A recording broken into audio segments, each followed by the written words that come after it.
Tere, mina olen Kadri ja töötan Maaülikooli elurikkuse ja loodusturismi õppetoolis nooremteadurina ehk olen doktorant. Mina tegelikult peale keskkooli läksin õppima hoopis midagi muud ja töötasin juba mitmeid aastaid ja olin rahulolematu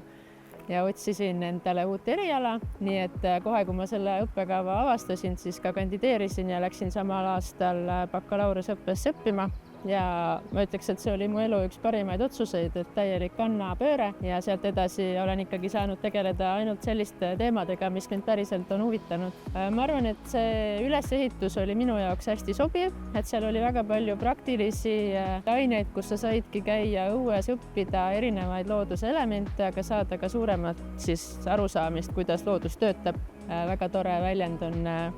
ökoloogiline kirjaoskus,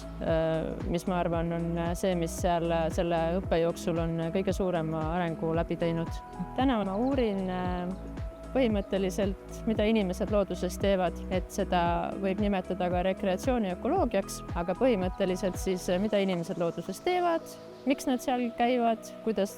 loodus reageerib nendele tegevustele ja kuidas siis leida see kesktee, et selle külastuse korraldamine oleks siis mõlemale osapoolele võimalikult positiivne ja ei tekiks häiringuid, mis võivad siis muuta seda külastust. Ma arvan, et see otsus jätkata ülikoolis oli kuidagi hästi loomulik, et kuna ma magistri ajal juba sain töötada mõne projekti kallal ja uurimisrühm justkui iseenesest juba oli tekkinud, siis oli nii loogiline jätkata selle tiimiga tööd ja huvi oli ikkagi mingite tegevuste ja olukordade uurimisel looduses nii piisavalt suur, et mulle tundus, et doktorantuur on väga hea lahendus, kuidas seda saaks teha ja jätkata seda uurimist. Ma arvan, et see on väga-väga hea baasharidus mitmetele